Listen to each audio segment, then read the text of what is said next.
the 12 disciplines of a godly man, and to be made blessed.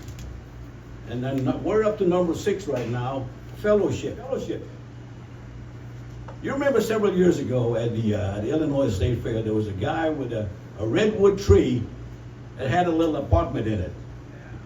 You remember that before the pandemic? And he was there for a couple of decades, and you could walk through it, and there's a beautiful setup in there. But did you ever look outside the redwood tree that he had there and see what it was a piece of a trunk, actually? Now the redwood tree is a phenomenon. It's mostly on the Northern California in groves in that certain climate there, because that's the only place that it can thrive. Redwood tree lasts about 1,000, 2,000 years. Takes about 200 years to get to full growth. But when they're really young and starting off, it's a sprout that becomes one little tree, and then the roots start going out. And there's a bunch of little trees, and then the roots go out and start intermingling with each other, and then they fuse with each other. And it looks like it's a circle when you're done with it. Sometimes the roots are about 100 feet away from the trunk, and you only go down to about 6 to 12 feet. But because they're spread out so much and they're so strong together, fused together, they can withstand any wind, any force of nature that comes at it. That's why they last for so long, 1,000 years. And that's kind of like what the body of Christ is supposed to be, like a redwood tree. If you read Psalm 1, it talks about, blessed is the man who walketh not in the counsel of the ungodly. And lower down it says, he shall be like a tree planted by the rivers of water. I'm paraphrasing there. So the 6th discipline of a godly man, I would like to jump off into Hebrews chapter 10, with a few verses there, and then some quick points before Pastor Jason comes up to give us our message today. Hebrews 10. Reading from 23 on.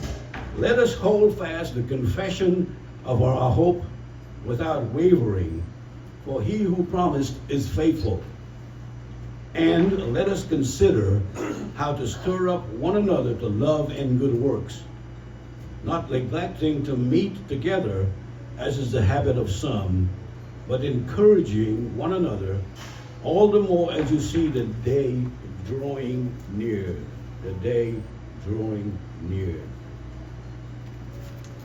So, 3 key areas you like to key in here on this passage. Look at that. In verse 24, let us consider. And the next thing is to stir up. Well, in the original Bible, Greek, consider has a connotation of let us perceive, let us discern, let us figure out now what God is trying to say as regards how we fellowship with one another. And then stir up has the meaning in the original language of sharpening, iron sharpening iron, kind of like what Doug was talking about there. That men's conference we had a few weeks ago, we had 910 men registered there. It was amazing. The biggest one since the pandemic. I've been running the prayer room since it started in 2007. Next year will be our 20th year. And it's amazing how it kept going after all these years, because the Lord is in it.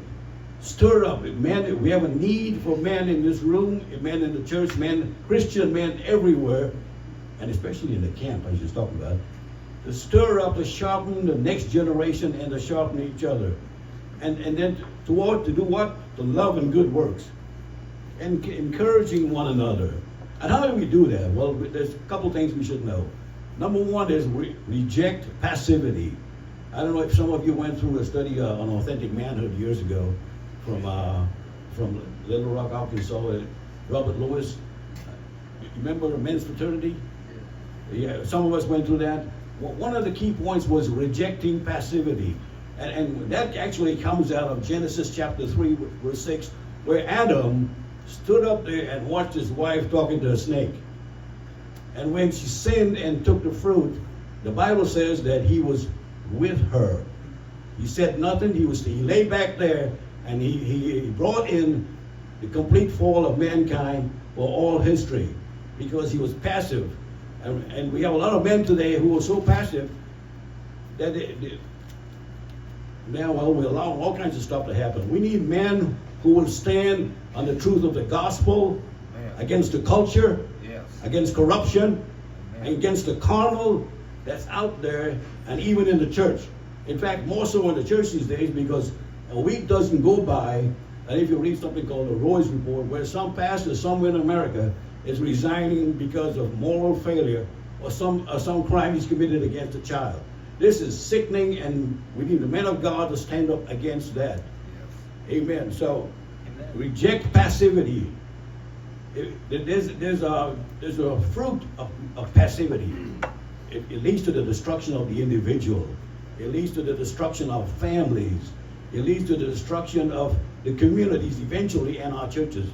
We have something right now going on in the Illinois State House where one woman is leading a bill against hundreds of thousands of homeschooling families and their children in this country, in this state actually. And listening to no amendments, listening to no reasoning, and just pushing the bill through and insulting the families who show up to testify. They've cut off, and yesterday, sometime this week I guess, she was caught on camera voting with somebody else to pad the vote on some procedure. Men of God will be held accountable for ignoring that kind of stuff and for not taking a stand against unrighteousness in the culture and in the church and in our families. And then the other thing we should do is reject isolation.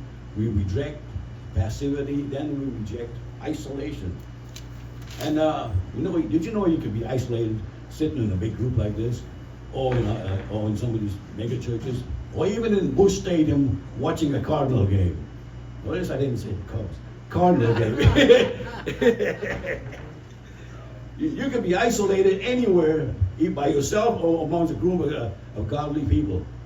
We need to stop that. We need to do something about that.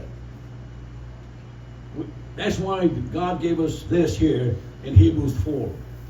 He said to consider in verse 24. Stir up and encourage. 3 exhortations in verse 24 to 25.